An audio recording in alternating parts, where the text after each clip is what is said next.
India TV YouTube channel को subscribe करें और बेल आइकन दबाएं। दिल्ली, महाराष्ट्र और मध्य प्रदेश, ये तीन ऐसे राज्य हैं जहां पर पिछले 24 घंटे में कोरोना संक्रमण ने रिकॉर्ड तोड़ दिए।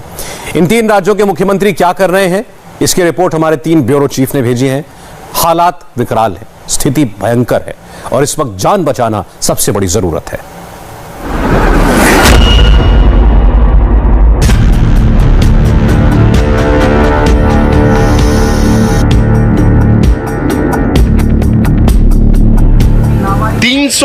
दिन का वक्त मिला, तैयारी करने के लिए 8,760 घंटे मिले।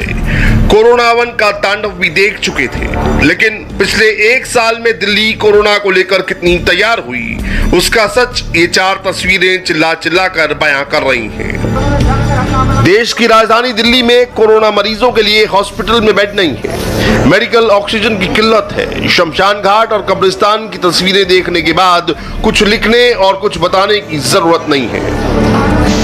1 साल में दिल्ली में कुछ नहीं बदला, हालात बद से बदतर होते जा रहे हैं। हर दिन कोरोना नया रिकॉर्ड बनाता जा रहा है। पिछले 24 घंटे में दिल्ली में 17,282 कोरोना संक्रमित केस सामने आए हैं। मौत ने तो सेंचुरी लगा दी है। हर घंटे कोरोना 4 लोगों को निकल रहा है। दिल्ली में कोरोना डेंजरस लेवल पर पहुंच चुका है। कोरोना को कंट्रोल करने के लिए अब वीकेंड लॉकडाउन का ऐलान किया गया। लेकिन वीकेंड में अक्सर जो लोग निकलते हैं वो अपने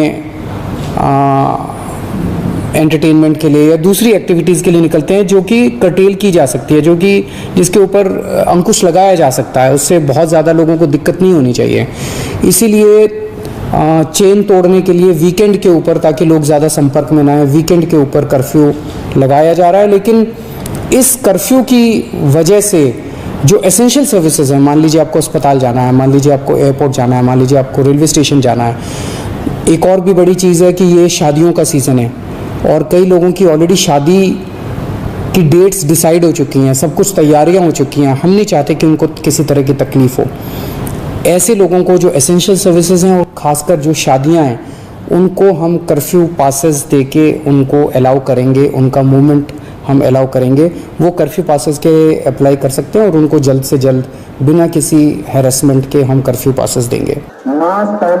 दिल्ली वालों में पैनिक है। उनके जहन में 2 सवाल बार बार घूम रहे हैं। क्या दिल्ली में संपूर्ण लॉकडाउन लगेगा? क्या बिना लॉकडाउन के कोरोना से जान बचेगी? पहले सवाल का जवाब है, दिल्ली में फिलहाल संपूर्ण लॉकडाउन नहीं लगेगा। और दूसरे सवाल का जवाब दिल्ली वालों को खुद तय करना है। दिल्ली में सैटरडे संडे का लॉकडाउन लगेगा, दुकानें बंद होंगी, घरों से निकलना मना होगा। लेकिन 2 दिन की मेहनत बाकी के 5 दिन बर्बाद कर सकते हैं। ये दिल्ली का सरोजनी नगर मार्केट है, जहां पर आना दिल्ली वालों की कोई मजबूरी नहीं है। लेकिन देखिए, कोरोना की चेन तोड़ने की बजाय कोरोना को और फैलने का कैसे मौका दिया जा रहा है। सरोजनी नगर मार्केट ये हम आपको दिखा रहे हैं। दिल्ली की मुख्य मार्केट है, दिल्ली की बड़ी मार्केट्स में से एक वो मार्केट है जहां पर हर तरीके का सामान मिलता है। लोग यहां पर सुबह से लेकर रात तक शॉपिंग करते हैं। अब मार्केट क्योंकि 10 बजे से लेकर सुबह 6 बजे तक का कर्फ्यू है, ऐसे में तब तक तो लोग बाजारों से दूर रहते हैं, लेकिन अब लोगों को पूरा वीकेंड भी बाजारों से दूर रहना होगा। लेकिन वीकडे की तस्वीर हम आपको दिखा रहे हैं। जो मास्क पहने हुए हैं वो या तो मास्क को नाक से नीचे लगाए हुए हैं या मास्क को ठोड़ी के नीचे रखे हुए हैं। मास्क को सही तरीके से नहीं पहना है। अब देखिए बीएमसी, देखिए यहाँ पर जो है डीएमसी वाले आ रहे हैं, इसलिए लोग यहाँ से अपना सामान हटा रहे हैं, या लोग मास्क इसलिए पहन रहे हैं ताकि उनका चालान ना हो पाए। लेकिन लोग मानने को अभी भी तैयार नहीं है। जहाँ पर भी आप देखिए मास्क नहीं लगाया है, नाक से नीचे मास्क है। किसी को आप देखेंगे यहाँ पर तो कोई बिना मास्क के यहाँ पर घूम रहा होगा। और सोशल डिस्टेंसिंग आपको यहाँ पर बिल्कुल भी नहीं दिखाई देगी। आप जिस भी दुकान पे चले जाएं, वहाँ पर आपको ज्यादा से ज्यादा लोग दिखाई देंगे। अगर आप सोचते हैं 2 दिन बंद रहने के बाद बाकी के दिन क्यों ना बाहर निकला जाए, कोरोना के तनाव के बीच थोड़ा मन को क्यों रिफ्रेश ना किया जाए, तो आप एक बात जान लीजिए, आपके पास कितनी भी दौलत हो, कितना बड़ा मेडिकल इंश्योरेंस हो, लेकिन जब आपको अस्पताल में ऑक्सीजन बेड ही नहीं मिलेंगे तो आपकी जान कैसे बचेगी। क्योंकि कोरोना अटैक के बीच अब दिल्ली में मेडिकल ऑक्सीजन की किल्लत शुरू हो चुकी है। कोरोना के मामले राजधानी दिल्ली में जिस रफ्तार से बढ़ रहे हैं, सबसे ज्यादा जरूरत हो रही है ऑक्सीजन की। हॉस्पिटल्स में ऑक्सीजन की कमी है और खासकर बहुत सारे लोग ऐसे हैं जो होम आइसोलेशन में रहते हैं, उनको भी अब ऑक्सीजन की जरूरत हो रही है। और क्या है ये जरूरत पूरी हो रही है या अचानक मांग बहुत ज्यादा बढ़ी है, इसके बारे में हम बात करेंगे। हमारे साथ अमरीश मिश्रा जी हैं, इनसे बात करेंगे। अमरीश जी, ये बताइए कि क्या काम है आप लोगों का और अचानक से क्या ऑक्सीजन, कॉन्सेंट्रेटेड ऑक्सीजन की बहुत ज्यादा मांग हो गई है क्या? इस समय हमारे पास पेशेंट्स की डिमांड काफी ज्यादा है और हम ट्राई आउट कर रहे हैं कि सभी को सपोर्ट करें। ऑक्सीजन के लिए हमारे पास दो तरीके की फैसिलिटी अवेलेबल है। एक हमारे पास ऑक्सीजन कंसंट्रेटर है जो बिजली से चलता है और इसको आप कंटिन्यूअसली 12 दिन चला सकते हैं। हमारे पास ये दो कैपेसिटी 5 लीटर एंड 10 लीटर पर मिनट के लिए अवेलेबल है। सिलेंडर्स भी हमारे पास अवेलेबल है जहाँ पे पावर बैकअप का इशूज होता है। और दूसरे पेशेंट जो माइग्रेट करने के लिए हैं एक प्लेस से दूसरी जगह, तो हमारे पास बैटरी ऑपरेटेड ऑक्सीजन मशीन भी अवेलेबल है। पिछले एक सप्ताह में कितनी मशीनें आप लोगों ने दे दी है लोगों के पास, कितनी डिमांड आई है और एक सप्ताह पहले की स्थिति क्या है, इससे ये पता चल पाएगा कि अचानक कितनी मांग बढ़ गई है। देखिए, अभी करीब जो है हमारी मशीन की जो कैपेसिटी है, हम लोग 90% कैपेसिटी पे काम कर रहे हैं और पिछले अगर 15 दिन में मैं देखूं तो डिमांड करीब 500% से ज्यादा जो है इसकी इंक्रीज हो चुकी है। अच्छा। और हम ट्राई कर रहे हैं कि मैक्सिमम लोगों को सपोर्ट कर पाएं, खासकर जो भी क्रिटिकल पेशेंट हो रहे हैं या जिनकी इमरजेंसी ज्यादा है उनको हम प्रायोरिटी पे देते हैं। दिल्ली को बहुत ज्यादा सावधान रहने की जरूरत है क्योंकि पिछले कुछ दिनों में जो कुछ दिल्ली में हुआ वो बहुत बहुत खतरनाक है। फरवरी में दिल्ली में कोरोना से 57 लोगों की मौत हुई थी। मार्च में ये आंकड़ा 117 पहुंचा। अप्रैल के महज 14 दिन में अब तक 513 लोग दिल्ली में कोरोना से मर चुके हैं। ये पंजाबी बाग का क्रिमेटोरियम है। यहाँ पर ऑन एवरेज 70 के लगभग लोगों के पार्थिव शरीर का अंतिम संस्कार किया जाता है, लेकिन कोरोना की वजह से यहाँ पर रेशो 11 तारीख से अब बढ़ गया है। करीबन 27 से 28 डेड बॉडीज डेली आ रही हैं, इसीलिए पूरी व्यवस्था की गई है। इस समय ठीक सामने कोरोना की वजह से जो लोग जिनका देहांत हुआ है उनके परिवार के लोग यहाँ पर हैं। जो आसपास पार्थिव शरीर के लोग हैं वो पीपी किट के अंदर साथ में हेड गियर और साथ में मुंह पे मास्क लगा रखा है, उन्होंने ग्लव्स पहन रखा है, उसके बाद ही वो पार्थिव शरीर के पास जा पा रहे हैं। यहाँ पर डायरेक्शंस दी गई हैं कि हर पार्थिव शरीर के साथ करीबन 5 से ज़्यादा लोग ना आए और ये जो पूरा एरिया है इसे कोविड पेशेंट जिनकी डेथ हुई है उनके लिए यहाँ पर रखा गया है। अगर सिचुएशन खराब होती है तो ऐसे में उनके लिए यहाँ पर और व्यवस्था की जाएगी। दिल्ली वाले वही गलती कर रहे हैं जो मुंबई वालों ने की थी।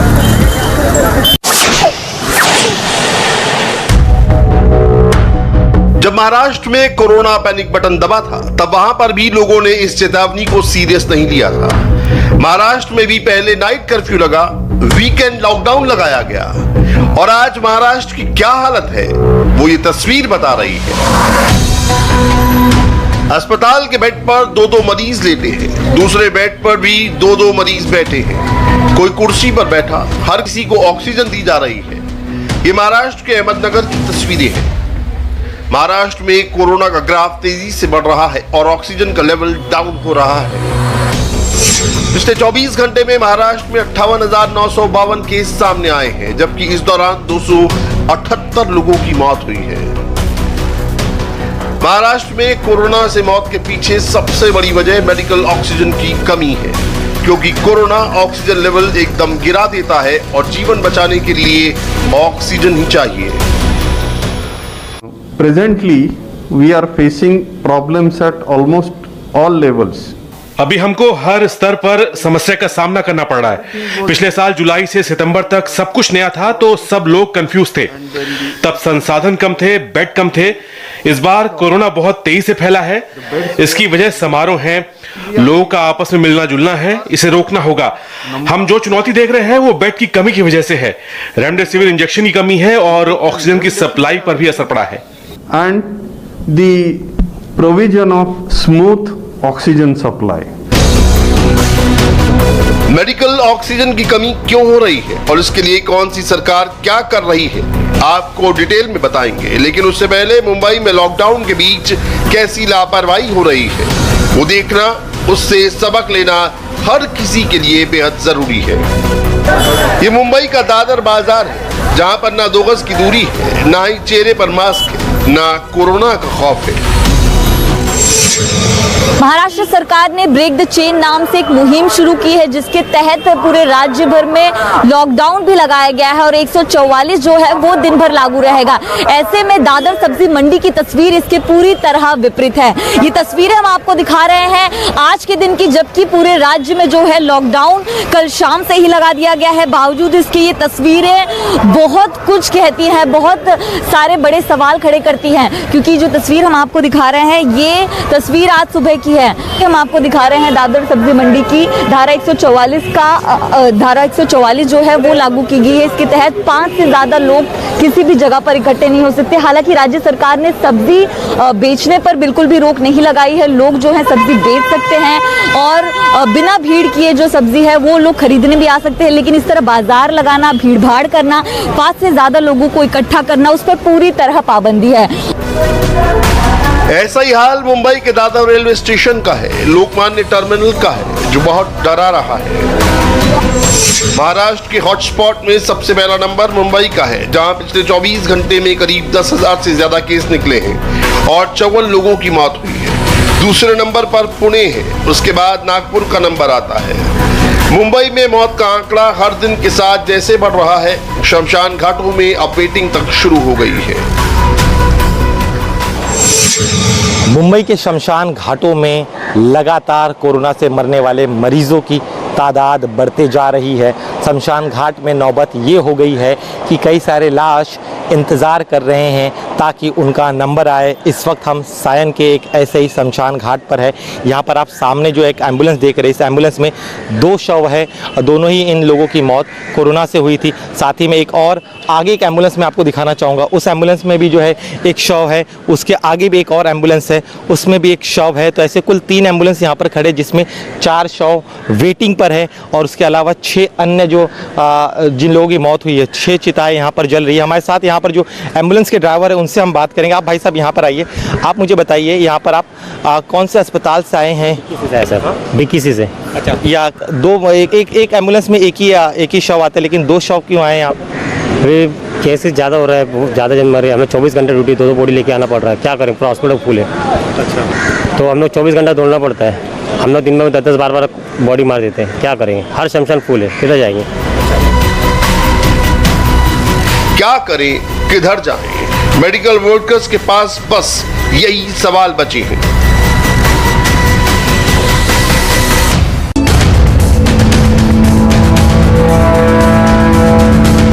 महाराष्ट्र में हाहाकार मचा हुआ, पूरे राज्य में लॉकडाउन लगाया जा चुका है।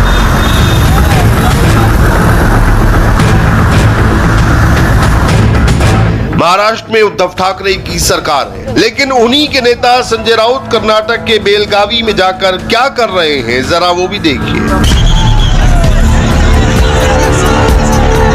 महाराष्ट्र के मुख्यमंत्री ने कहा था महाराष्ट्र में कोरोना के बीच कोई चुनावी रैली नहीं होगी, लेकिन उनके ही नेता कर्नाटक जाकर रैली करते हैं, बिना मास्क पहने भारी भरकम भीड़ के साथ अपना शक्ति प्रदर्शन करते हैं। शिवसेना का मुखपत्र सामना इसको छापता भी है। बेलगावी में बीजेपी ने भी चुनावी रैली की थी। आपको जानकर हैरानी होगी, बेलगावी लोकसभा सीट कोरोना की वजह से ही खाली हुई है। पिछले साल कोरोना ने सांसद सुरेश अंगड़ी की जान ले ली थी, लेकिन नेताओं को ना कोरोना की चिंता है, न पब्लिक की जान की।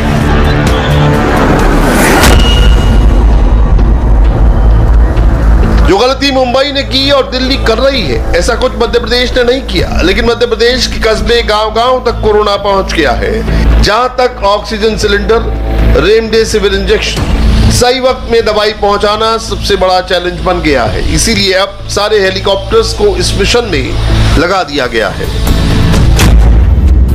पिछले 24 घंटे में मध्य प्रदेश में 9,720 केस रिकॉर्ड हुए हैं, जबकि 51 लोगों की जान जा चुकी है। मध्य प्रदेश में कोरोना इमरजेंसी के बीच एक दिल दहला देने वाली तस्वीर सामने आई है। एमपी के शिवपुरी में कोरोना मरीज ने बेटे के सामने तड़प तड़प कर दम तोड़ दिया। कोरोना पॉजिटिव बुजुर्ग को ऑक्सीजन देने के लिए कंसंट्रेटर लगा था।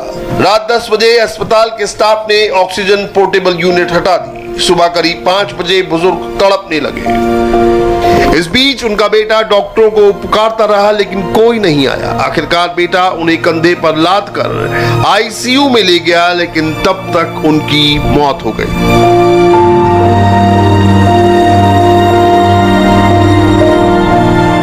जो डॉक्टरों की ड्यूटी थी उनने ऑक्सीजन हटाई, तो उनको तड़पते रहे वो। सुबह उनका फ़ोन आया मेरे पास, सुबह फ़ोन आने से फ़ोन आया उनका, तो उसके बाद में फिर मैं आया दौड़ते दौड़ते, मैंने ऑक्सीजन लगाई। ऑक्सीजन मैंने उनसे नर्सों से बोला, डॉक्टरों से, सर ऑक्सीजन लगाइए, ताजी तड़प रहे हैं। नहीं, हम नहीं लगाएंगे। उनने नहीं लगाया, मैंने लगाया और 10-15 मिनट में उनके प्राण निकल गए।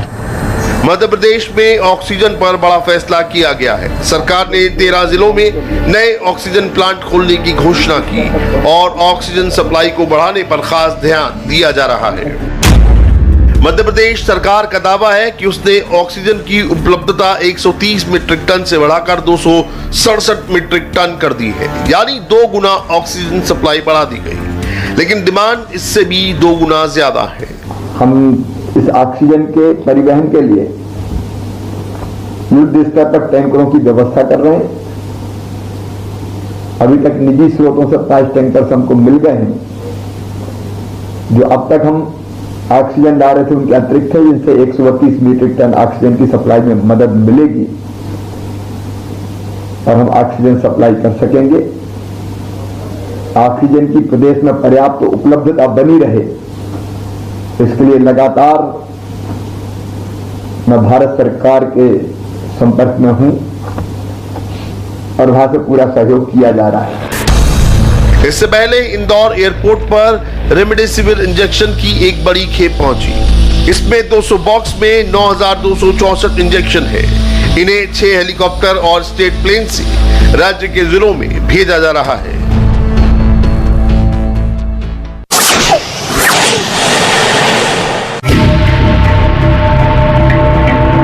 मध्य प्रदेश में शिवराज सरकार कोरोना को कंट्रोल करने के लिए युद्ध स्तर पर काम कर रही है, लेकिन जो कुछ हरिद्वार में हो रहा है उसका जवाब किससे मांगा जाए। कुंभ के मेले में कोरोना का बड़ा विस्फोट हुआ है। 10 से 14 अप्रैल के बीच 2167 तीर्थयात्री और साधु कोरोना संक्रमित पाए गए हैं। 10 अप्रैल को 254 कोरोना पॉजिटिव मिले थे, 11 अप्रैल को 386, 12 अप्रैल को 408, 13 अप्रैल को 594, 14 अप्रैल को 525। आपको बता दें, कुंभ में आए निर्वाणी अखाड़ा के महामंडलेश्वर कपिल देव की कोरोना से मौत हो गई है। इसके बावजूद कई साधु संत कोरोना टेस्ट कराने से इनकार कर रहे हैं। कुंभ में कोरोना गाइडलाइंस का पालन नहीं किया जा रहा, ना तो मास्क दिख रहा है, ना ही सोशल डिस्टेंसिंग का ख्याल रखा जा रहा है। कुंभ में अब बस एक और शाही स्नान बचा है। अब 27 अप्रैल को चैत्र पूर्णिमा के मौके पर शाही स्नान होना है, लेकिन उससे पहले ही पुलिस ने कुंभ मेला एरिया से अपनी आधी फोर्स हटा दी है। जो कुंभ है उसका प्रमुख अंश खत्म हो चुका है। अभी एक शाही स्नान इन्होंने डिक्लेयर जरूर किया हुआ है 27 अप्रैल को, किंतु उसमें सभी अखाड़े नहीं नहाते हैं। तो और वैसे भी हरिद्वार की जो इतिहास है हरिद्वार का, उसके अनुसार भी वो बड़ा दिन नहीं है चैत्र पूर्णिमा। तो सबसे बड़े यही थे महाशिवरात्रि, सोमवती अमावस्या और मेष संक्रांति, तो बैसाखी ओब्लिक मेष संक्रांति। तो ये हमारे सब संपन्न हो गए। इसलिए हमने पहले से ही जो आदेश किए हुए थे पूर्व योजना के अनुरूप ही लगभग आधा फोर्स जो हमने वापस कर लिया है। इसका क्या मतलब माना जाए कि मतलब पुलिस की दृष्टि से जो है महाकुंभ अब खत्म हो चुका है, मतलब बड़ी चुनौती जिसे कहें वो खत्म हो चुकी है। अब छोटा एक रूटीन का काम रह गया।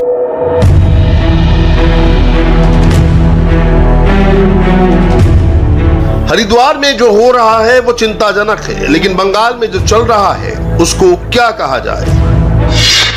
बंगाल में एक दिन में कोरोना के 5,892 नए केस सामने आए हैं और कोरोना की वजह से 24 लोगों को जान से हाथ धोना पड़ा है। लेकिन क्या नेता क्या कार्यकर्ता और क्या जनता, हर कोई अपनी पार्टी की जीत के लिए लगा पड़ा है। ममता बनर्जी ने कोलकाता में अपना शक्ति प्रदर्शन किया। जया बच्चन और सायंतिका बनर्जी जैसे फिल्मी सितारे ममता बनर्जी के रोड शो में शामिल हुए।